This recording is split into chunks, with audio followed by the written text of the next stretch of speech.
थंडीच्या दिवसामध्ये माझं मॉर्निंग रुटीन कसं असतं ते आजच्या तुम्हाला ब्लॉगमध्ये पाहायला मिळणार आहे. तर नक्कीच मिनी ब्लॉग शेवटपर्यंत बघा. गुड मॉर्निंग सगळ्यांना. तर आता 6:30 वाजलेले होते. आज होतं सॅटरडे. सॅटरडे म्हटलं की मुलांना हाल्फ डे वगैरे असतो. पण आज मुलांची ना फुल डे प्रॅक्टिस होती डान्सची. त्यामुळे त्यांना फुल डे स्कूल आहे. तर मी सकाळी छान इथे मॉर्निंग वॉक वगैरे केलं. तर 7 वाजता इथे सूर्यदेवाचं सुद्धा दर्शन झालेलं होतं.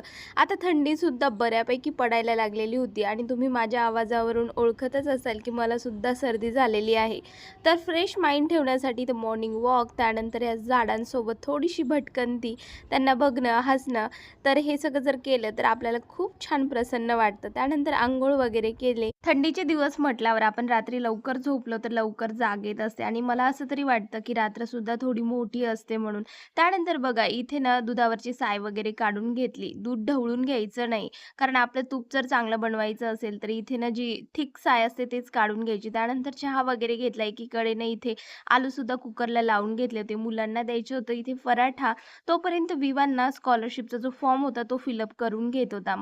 तेवढं टेन्शन राहिलेलं नाही त्याला फॉर्म वगैरे भरून द्यायचं. तर इथे खिचडी होती रात्रीची, ती सुद्धा त्याला गरम करून खूप जास्त आवडते.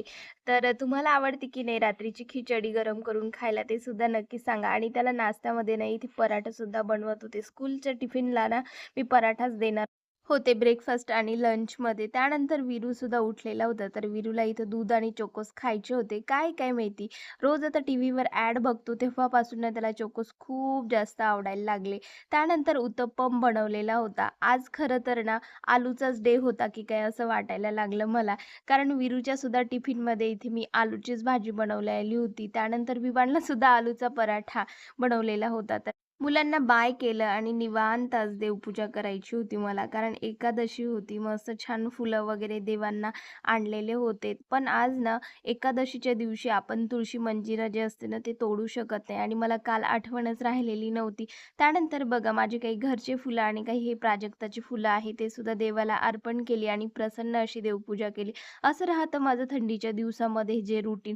सकाळी आपण लवकर उठलो तर आपली पटापट सगळी कामं सुद्धा होत असतात.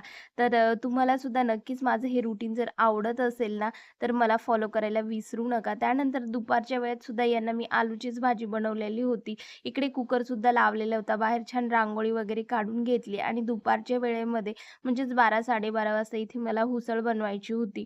तर इथे शेंगदाणे वगैरे मिक्सरला फिरवून घेतले आणि इथे छान आलू टाकलेले होते उसळीमध्ये. एकीकडे दहीसुद्धा आहे, लाडूसुद्धा बनवले होते मुलांसाठी थोडेसे छोटे-छोटे. त्यानंतर अशा प्रकारे माझा हा दिवस गेलेला होता. नक्कीच तुम्हाला आजचं हे रुटीन आवडलं असेल तर माझ्या चॅनलला लाईक, शेअर, सबस्क्राईब करायला विसरू नका. बाय.